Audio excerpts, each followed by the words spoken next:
ये काल कह रहा है कि हे पुत्रो, यह कृत आपने तप किया से प्राप्त किया है, और सृष्टि की उत्पत्ति और जो पालन का आता है, जो सृष्टि की उत्पत्ति और पालन का आता है, उत्पत्ति ब्रह्मा को, पालन विष्णु को, सो मैंने प्रसन्न होकर तुम्हें दिया है। इसी प्रकार दूसरे दो कृत रुद्र और महेश को प्रदान किए, परंतु अनुग्रह कृत कोई भी पाने को समर्थ नहीं है। अनुग्रह यानी कृपा नहीं कर सकते आप किसी पर।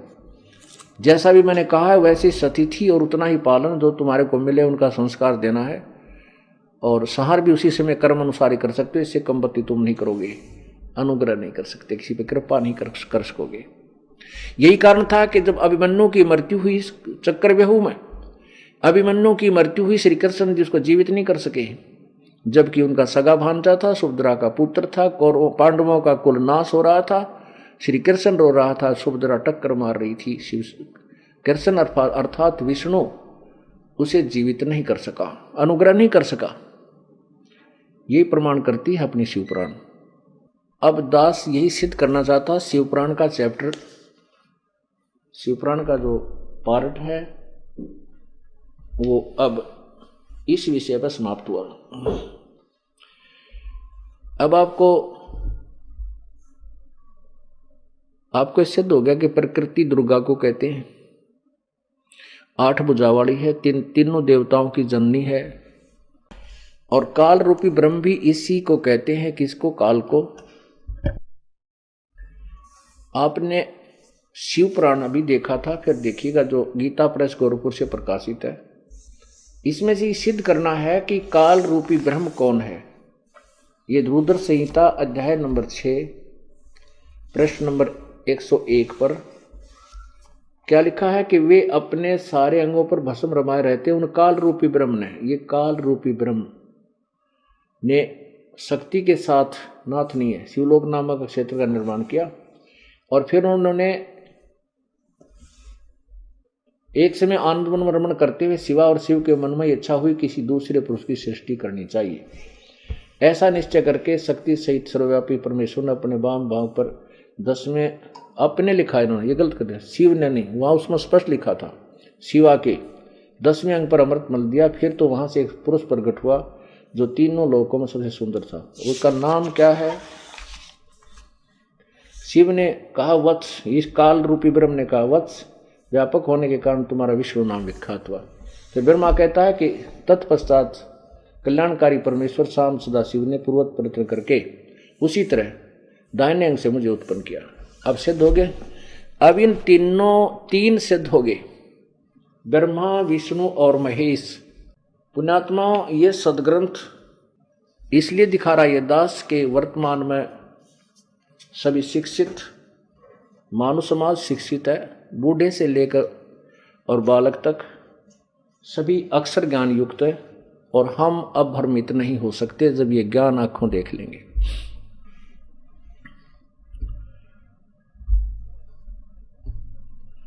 अब आपको श्री देवी भागवत महापुराण में परमात्मा की वो अमर वाणी सिद्ध करना चाहता है ये दास कि ब्रह्मा और विष्णु की मां दुर्गा है और काल इनका पिता है, काल रूपी ब्रह्म। ये देखिएगा श्रीमद् देवी भागवत पुराण गीता प्रेस गोरखपुर से प्रकाशित है। अनुवादकर्ता कौन है इसका? संपादक हनुमान प्रसाद पोदार, चिमन लाल गोस्वामी। और ये कहां से प्रकाशित है? प्रकाशक एवं मुद्रक गीता प्रेस गोरखपुर से। अब आइएगा इसके तीसरे स्कंद के अध्याय नंबर 4 और 5 पे। अध्याय नंबर 1 से हम प्रारंभ करेंगे, इसको देखिएगा। ये है तीसरा स्कंद और प्रथम अध्याय ये यहां से प्रारंभ होता है। प्रश्न नंबर ये इधर है 112, यहां 113 से प्रारंभ होता है तीसरा स्कंद। जन्मजय ने पूछा, भगवान आपने अंबा यज्ञ अर्थात परम पवित्र नवरात्र व्रत करके उसके द्वारा देवी की आराधना करने की आज्ञा दी है, तथा अतः वे कौन देवी हैं, कैसे और कब प्रकट हुई, उनके पधारने का क्या उद्देश्य है तथा वे किन गुणों से विभूषित हैं, अम्बा यह किस प्रकार होता है, उसका कैसा रूप और क्या विधान है। दयानिधे आप सर्वज्ञान संपन्न हैं, विधिवत सब वर्णन करने की कृपा कीजिए। ब्रह्मन साथ ही विस्तार पूर्वक ब्रह्मांड की उत्पत्ति भी कहिए, क्योंकि भूदेव ब्रह्मांड के विषय में जो कुछ कहा जाता है तथा वह जैसा जो है ये सभी बातें आप जानते हैं। मैंने सुना है कि ब्रह्मा विष्णु रुद्र ये तीनों सगुण देवता हैं। कर्म से सृष्टि पालन और संहार के कार्य का उत्तरदायित्व इन पर रहता है। पराशर नंदन व्यास जी की तरफ संकेत है। पराशर नंदन व्यास जी, अब मैं इनके संबंध में विस्तार पूर्वक सुनना चाहता हूँ, ब्रह्मा विष्णु महेश के। आप बतलाने की कृपा करें। व्यास जी कहते हैं, राजन आपकी बुद्धि बड़ी विशाल है। अभी तुमने जो प्रश्न पूछा कि ब्रह्मांड की उत्पत्ति कैसे हुई, सो वह महान कठिन विषय है। उसमें अनेक प्रश्न उठ जाते हैं। यही प्रश्न पूर्व समय मैंने नारद जी से कहा था। उन्होंने उत्तर दिया, आगे देखो। मैंने कहा, मुने, व्यास जी कहते हैं मैंने नारद जी से पूछा था, मुने आप बुद्धिमान हैं, मुझे यह बताने की कृपा कीजिए कि इस विस्तृत ब्रह्मांड के प्रधान कर्ता कौन है। मुनिवर, यह ब्रह्मांड कहां से उत्पन्न हो गया। दिविजवर, साथ ही यह भी बताइए कि यह ब्रह्मांड विनाशशील है अथवा सदा रहने वाला। इसकी रचना करने वाला कोई एक है अथवा बहुत से इसके रचयिता हैं, आदि आदि। अब यहां देखिए, कितने ही आचार्य भवानी को संपूर्ण मनोरथ पूर्ण करने वाली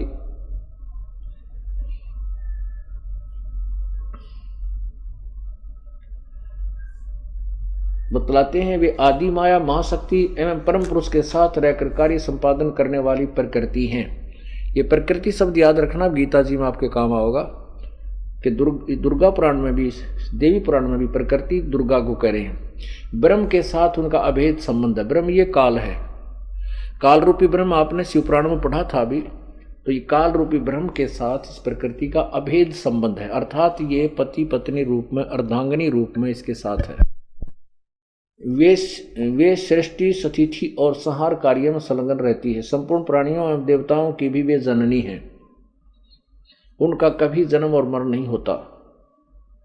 वे वैष्णवी, सांबवी, ब्राह्मी, सावसी, वासवी, वारुणी, वाराही, नारसिंही तथा अद्भुत महालक्ष्मी नाम से विख्यात है। महालक्ष्मी, ये भी ध्यान रखना।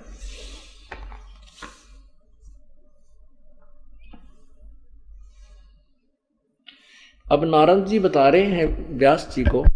नारद जी कहते हैं, व्यास जी, प्राचीन समय की बात है, यही संदेह मेरे हृदय में उत्पन्न हो गया था। तब मैं अपने पिता अमित तेजस्वी ब्रह्मा जी के स्थान पर गया और उनसे इस विषय में, जिस विषय में तुम मुझसे पूछ रहे हो, उसी विषय में मैंने पूछा। पिताजी, यह संपूर्ण ब्रह्मांड कहाँ से उत्पन्न हुआ। विभो, आपने सम्यक प्रकार से इसकी रचना की है अथवा विष्णु इसके रचयिता हैं या शंकर ने इसकी सृष्टि की है। जगत प्रभो, आप विश्व के आत्मा हैं, सच्ची बात बताने की कृपा करें। किन देवताओं की पूजा करनी चाहिए तथा कौन देवता सबसे बड़े एवं सर्वसमर्थ हैं।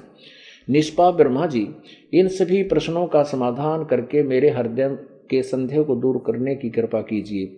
सत्यवती नंदन व्यास जी, इस प्रकार मेरे प्रश्न करने पर लोक पिता में ब्रह्मा जी मुझसे कहने लगे। ब्रह्मा जी ने कहा, बेटा, मैं इस प्रश्न का क्या उत्तर दूं, यह प्रश्न बड़ा ही जटिल है। आगे देखना।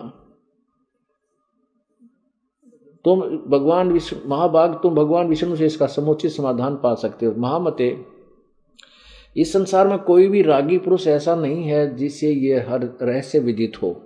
जो त्यागी, अहंकारित एवं ईर्षा शून्य है, वही इसके रहस्य को जान सकता है। पूर्व काल में सर्वत्र जल ही जल था, सथावर जंगम जितने प्राणी में कोई भी नहीं थे। तब कमल से मेरी उत्पत्ति हुई। उस समय मुझे सूर्य, चंद्रमा, वृक्ष तथा पर्वत कोई भी दिखाई नहीं दिए, नहीं पड़े। मैं कमल की कणिका पर बैठकर विचार करने लगा, इस अगाध जल में मैं कैसे उत्पन्न हो गया। मेरा कौन रक्षक है, तथा इस प्रलय काल में सृष्टि में संहार करने वाले कौन विशिष्ट पुरुष हैं, प्रभु हैं। वो पुरुष माने भगवान है। कहीं भी स्पष्ट रूप से भूमि भी नहीं दिखती जिस पर यह जल टिका हुआ हो, अथ जैसे यह कमल कहाँ से उत्पन्न हुआ। और पुण्यात्मा देखो, इन सभी पुराणों का ज्ञान दाता ब्रह्मा है।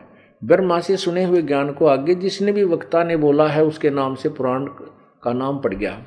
अब यो खुद कह है गीत ब्रह्मा जी कि मैं जब कमल के फूल पर बैठा था तो मुझे नहीं पता मैं कहाँ से उत्पन्न हो गया, सब जगह जल ही जल था। तो इससे सिद्ध हुआ कि ब्रह्मा जी अल्पज्ञ है, सर्वज्ञ नहीं है, पूर्ण ज्ञान नहीं है ब्रह्मा जी को।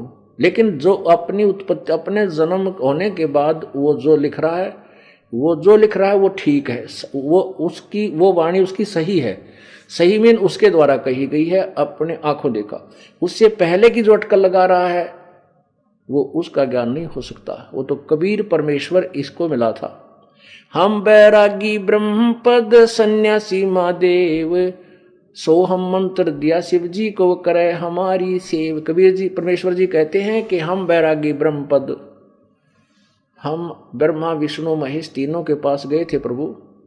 इनको समझाया था कि तुम काल के जाल में फंसे हो, तुम पिछले पुण्य जन्म से आप ब्रह्मा विष्णु महेश की पदवी प्राप्त हो, तुम्हारा विनाश होगा, उसके बाद तुम 84 लाख योनियों में जाओगे। तब तो उन्होंने ये पूरी सृष्टि रचना प्रभु से सुन ली थी, लेकिन बाद में काल प्रेरणा से अपने ज्ञान से उसको खराब करके परमात्मा से विमुख हो गए थे। उस खिचड़ी ज्ञान को ये कुछ अड़ा उड़वा कर कह रहा है कि परब्रह्म ने, उस काल रूपी ब्रह्म ने अपने शरीर से एक लड़की स्त्री निकाली, प्रकृति निकाली, तीनों देव की माता कहलाई है। लेकिन यो ज्ञान इसका नहीं, प्रभु के द्वारा दिया हुआ, पर इसने उसमें कुछ अपनी खिचड़ी मिला दी। अब निर्णय होगा कबीर परमेश्वर की वाणी से, वो सत्य है तो ये भी मेल खा रही है कुछ, तो वो पूर्ण परमात्मा की वाणी सत्य सिद्ध करने के लिए इतने ढेर सारे प्रमाण आपको दिखाए जा रहे हैं। ब्रह्मा जी कहता मैं विचार कर रहा हूं यह कमल कहां से उत्पन्न हो गया। यों विचार करके मैं जल में उतरा, 1000 वर्ष तक पृथ्वी का अन्वेषण करता रहा, इस पर भी मुझे उस जल का कहीं और छोर नहीं मिला। इतने में आकाशवाणी हुई, तप करो तप करो। तब मैंने तपस्या आरंभ कर दी। कमल पर बैठे ही 1000 वर्ष तक मैं तप करता रहा। फिर उसी समय सृष्टि करो, ऐसी आकाशवाणी सुनाई पड़ी। उसे सुनकर मैं बड़े आश्चर्य में पड़ गया। सोचा कि किसकी सृष्टि करूं अथवा मेरा क्या कर्तव्य है। उसी समय मधु और कैटव नाम के 2 भयंकर दानव सामने आए। वे उस महावर्ण में मुझसे युद्ध करने की इच्छा प्रकट करने लगे। मैं उनसे भयभीत हो उठा। तब कमल का डंठल पकड़कर जल में उतरा। वहां मुझे एक परम अद्भुत पुरुष के दर्शन हुए। उनका श्री विग्रह मेघ के समान श्याम था। वे पीताम्बर पहने थे, 4 भुजाएं थी, शेषनाग की सैया पर सोए थे। वे उन जगत प्रभु के गले को वनमाला सुशोभित कर रही थी। शंख चक्र गदा पद्म उनके 4 आयुधों से वे अनुपम शोभा पा रहे थे। ऐसे शेषशाही भगवान विष्णु का मुझे दर्शन हुआ। वे योग निद्रा के वशीभूत होकर गाढ़ी नींद में सोए हुए थे। उनकी सारी चेष्टाएं शांत थी। नारद जी शेषनाग की सैया पर सोए उन प्रभु को देखकर मेरा मन चिंतित हो उठा। इतने में भगवती योग निद्रा याद आ गई। मैंने उनका सत्वन किया। उससे कल्याणमयी भगवती श्री विष्णु के विग्रह से निकलकर वह दुर्गा श्री कृष्ण से विष्णु के शरीर तक भूतनी की तरह उसमें प्रवेश कर गई थी। उसको बेहोश किए पड़ी थी और उससे निकलकर, विग्रह से निकलकर अत्यंत रूप धारण करके आकाश में विराजमान हो गई। दिव्य आभूषण उनकी छवि बढ़ा रहे थे। वो यानी सारे गहने गुणे पहरे ऊपर स्त्री दिखाई देने लगी। जब योग निंद्रा भगवान विष्णु के शरीर से अलग होकर आकाश में विराजने लगी, तब तुरंत ही श्री हरि उठ बैठे।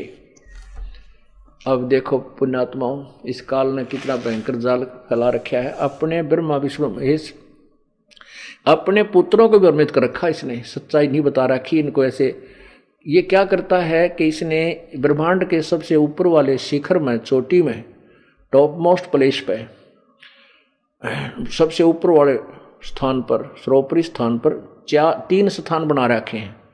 एक रजोगुण प्रधान, एक सतोगुण प्रधान, एक तमोगुण प्रधान। और वहां ये क्या करता है कि रजोगुण प्रधान क्षेत्र में ये दोनों रहते हैं, दुर्गा और ये काल, तो वहां ये ब्रह्मा रूप धारण कर लेता है, चतुरानन बन जाता है। और उस क्षेत्र में जैसे एक कमरे में, एक मकान में 3 कमरे हों, एक में साधु संत फकीरों की मूर्तियां लगी हों, तो वहां जाते ही मन अपने आप एकदम सद विचारों युक्त हो जाता है। जब तक उन संतों के चेहरे देखते हैं, उनके लीलाओं को पढ़ते हैं, देखते हैं, तो मन में कोई भी अशांति या बकवाद पैदा नहीं होती। दूसरे कमरे में अश्लील चित्र लगे, दूसरे में जो है अश्लील चित्र लगे हों, तो उसमें जाते ही एकदम मन में खरपतवार पैदा हो जाते हैं, बकवाद आने लग जाती है, वो रजोगुण प्रभावित हो जाता है। और जिसमें साधु संतों की चित्र लगे हों, उसमें सतोगुण युक्त हो जाता है। और जिसमें शहीदों के, देशभक्तों के चित्र लगे हों, उनकी कहानियों से परिचित हों, तो उसमें जाकर के उनकी तरह ही मन में जो है एक बहुत ही क्रांतिकारी विचार उत्पन्न होने लग जाते हैं, वैसा ही स्वभाव बनने लग जाता है। तो ऐसे इस काल ने सूझबूझ से ऊपर 3 स्थान बना रखे हैं, एक रजोगुण प्रधान, एक सतोगुण प्रधान, एक तमोगुण प्रधान। जब ये रजोगुण प्रधान क्षेत्र में होता है, ब्रह्मा रूप धारण कर लेता है और दुर्गा को सावित्री रूप धारण करा लेता है। इन दोनों के संयोग से जो पुत्र उत्पन्न होता है वो रजोगुण युक्त हो जाता है, उसको अचेत कर देते हैं बालकपन से ही। जब ये युवा होता है तब तक कोमा में रखते हैं और अपने उनका परवरिश करते रहते हैं। और दूसरा जो रजोगुण सतोगुण प्रधान क्षेत्र है, उसमें जब ये विष्णु रूप धारण कर लेता है और दुर्गा को लक्ष्मी रूप धारण करा करके वहां जब रहते हैं, उनके संयोग से जो पुत्र उत्पन्न होता है वो रजोगुण युक्त हो जाता, ना सतोगुण युक्त हो जाता, उसका नाम ये विष्णु कर देते हैं। उसको भी बेहोश कर देते हैं, जैसे आप पढ़ रहे हो अभी कि विष्णु अचेत पड़ा था और उसमें से वह दुर्गा भूतनी की तरह निकल गई, बाहर स्त्री रूप धारण कर लिया। फिर उस श्री हरि यानी विष्णु जी उठा, मधु कैटब नाम के राक्षसों के साथ लड़ा। कहते इतने में फिर वहां तीसरा शंकर भी आ गया, रुद्र भी आ गया, क्योंकि उसको कहीं और बेहोश कर रखा था। फिर उनको सचेत कर दिए। जब ये जवान हो गए, तीनों इकट्ठे कर दिए और इकट्ठे करके फिर इनको अब क्या दिखाती है देखना। योग निंद्रा विष्णु के श्री से अलग होकर आकाश विराजने लगी, तब तुरंत श्री हरि उठ बैठे। उनमें से उन्होंने मधु और कैटब के साथ 5000 वर्षों तक बड़ी घमासान लड़ाई की। तब वे दैत्य मरे। पहले देवी के कटाक्ष से मधु और कैटब मोहित हो गए थे। इसके बाद भगवान विष्णु ने गोद में लेटाकर उन्हें वहीं प्राण रहित कर दिया। अब वहां मैं भगवान विष्णु 2 थे, वही रुद्र भी प्रकट हो गए 3 भी। हम तीनों को भगवती अध्याशक्ति के दर्शन हुए। अध्याशक्ति यानी दुर्गा, उन्हें देखकर हम मन मुग्ध हो गया। हमने उनकी उत्तम स्तुति की। तब वे आदि शक्ति हम लोगों से कहने लगी। देवी ने कहा, ब्रह्मा विष्णु और महेश्वर। देखो वहां भगवान विष्णु, मैं और भगवान विष्णु 2 थे, वहां रुद्र भी प्रकट हो गए। अब रुद्र को महेश्वर भी कहा है। देवी ने कहा, ब्रह्मा विष्णु और महेश्वर, तुम भली भांति सावधान होकर अपने अपने कार्य में संलग्न हो जाओ। सृष्टि, सतिथि और संहार ये तुम्हारे कार्य हैं। ब्रह्मा जी कहते हैं, भगवती अध्याशक्ति की वह वाणी बड़ी ही मधुर एवं सुखप्रद थी। हमने वह स्पष्ट सुनी। हम लोगों ने उनसे कहा, माता, देखो कह रहे ना माता, हम किस प्रकार इन प्रजा के सृजन आदि कार्य करने में सफल हों। विस्तृत भूमि का अभाव है, सभी स्थान जलमग्न है। हमारी बात सुनकर उन कल्याण स्वरूपिणी भगवती का मुखमंडल मुस्कान से भर गया। इतने में एक सुंदर विमान आकाश से उतरा। तब उन देवी ने हमें आज्ञा दी, देवताओं निर्भीक होकर इच्छा पूर्वक इस विमान में प्रवेश कर जाओ। ब्रह्मा विष्णु और रुद्र, आज मैं तुम्हें एक अद्भुत दृश्य दिखलाती हूँ। हमने भगवती की बात सुनकर उसे सिरोधार्य कर लिया। एक रतन जटित विमान पर चढ़कर हम लोग आराम से बैठ गए। देवी ने अपने सामर्थ्य से विमान को आकाश में उड़ा दिया। ब्रह्मा जी कहते हैं मन के समान तीव्र गति से चलने वाला वह विमान जिस अपरिचित स्थान पर गया वहां संपूर्ण फलों से लदे हुए अनेक सुंदर वृक्ष थे। आगे एक अत्यंत सुंदर नगर दिखाई पड़ा। वह अद्भुत चार द्वारी उस नगर की शोभा बढ़ा रही थी। ऊंचे ऊंचे महल थे आदि आदि। वहां के राजा देवताओं के समान दिव्य पुरुष थे। शिकार खेलने के विचार से वन में घूम रहे थे आदि आदि। अक्षरमर के बाद वह एक दूसरे सुंदर प्रदेश में पहुंचा। वहां हमने देखा अनुपम नंदनवन था। पारिजात की घन संगन छाया नीचे सुरभि गौ बैठी थी। पास में ही ऐरावत हाथी विराजमान था। सैकड़ों अप्सराएं, यक्ष, गंधर्व और विद्याधर उस पारिजात के उपवन में गाते एवं विहार करते थे। देखा तो वही महाभाग इंद्र भी थे। उनके समीप उनकी प्राण प्रिय सची विद्वान थी। उस स्वर्ग के दृश्य को देखकर हम आश्चर्यचकित हो गए। इतने में हमारा विमान तेजी से चल पड़ा और वह दिव्यधाम ब्रह्मलोक में जा पहुंचा। संपूर्ण देवता उस नगर के सामने मस्तक झुकाया करते थे। वहां एक दूसरे ब्रह्मा विराजमान थे। उन्हें देखकर भगवान शंकर और विष्णु को बड़ा आश्चर्य हुआ। सभा लगी थी। भगवान शंकर और विष्णु ने मुझसे पूछा, ब्रह्मा कह रहा है, चतुरानन ये अविनाशी ब्रह्मा कौन है? मैंने उत्तर दिया, मुझे कुछ पता नहीं। सृष्टि के अधिष्ठता ये कौन है? भगवान मैं कौन हूं? ये कौन है? हमारा क्या उद्देश्य है? इस उलझन में मेरा मन चक्कर काट रहा है। इतने में मन के समान तीव्रगामी वह विमान तुरंत वहां से चल पड़ा और कैलाश के सुर में शिखर पर जा पहुंचा। वहां विमान के पहुंचते ही एक भव्य भवन से त्रिनेत्रधारी भगवान शंकर निकले। काल ने आगे जाकर शंकर रूप धारण कर लिया। वहां पर ब्रह्मा रूप धारण कर रहा था। वे नंदी पर वृषभ पर बैठे थे। उनके 5 मुख थे और 10 भुजाएं थी। मस्तक पर चंद्रमा सुशोभित हो रहा था। अक्षर भर के बाद भी विमान उस शिखर से भी पवन के समान तेज चाल से उड़ा और बैकुंठ लोक में पहुंच गया। वहां भगवती लक्ष्मी का विलास भवन था। बेटा नारद, वहां मैंने जो संपत्ति देखी उसका वर्णन करना मेरे लिए असंभव है। उस उत्तमपुरी को देखकर विष्णु का मन आश्चर्य के समुद्र में गोते खाने लगा। वहां कमल लोचन श्रीहरि विराजमान थे। अलसी के समान फूल के समान उनके श्री विग्रह की कांति थी। पीताम्बर पहने थे, 4 भुजाएं थी आदि आदि। अपुण्यात्मा, काल ने इन ब्रह्मा विष्णु महेश का भ्रम तोड़ना था। कहीं तुम अपने आप को भगवान मान बैठो, अंडी पाक जाओ। तो इसलिए इन तीनों को बैठा करके दुर्गा को आदेश दिया कि इनको घुमा के दिखा दे कि तुम्हारे से ऊपर कोई और भी शक्ति है। तो यही अपनी देवी पुराण ही हमें बता रही है कि ब्रह्मा विष्णु महेश कहते हैं हमने नहीं पता ये कौन है। ब्रह्मा कहने लगा मेरे सिर चक्कर काटने लगे, कौन? ब्रह्मा दूसरा है। और विष्णु शंकर जी कहते हैं मुझे नहीं पता ये और भगवान कौन है, शंकर। फिर विष्णु जी कहता है मुझे नहीं पता ये और विष्णु कौन है। तो ये काल न्यों भ्रमित कर रहा है। इन अपने पुत्रों को भी यथार्थ ज्ञान नहीं देता, इनको भी गुमराह किए रहता है।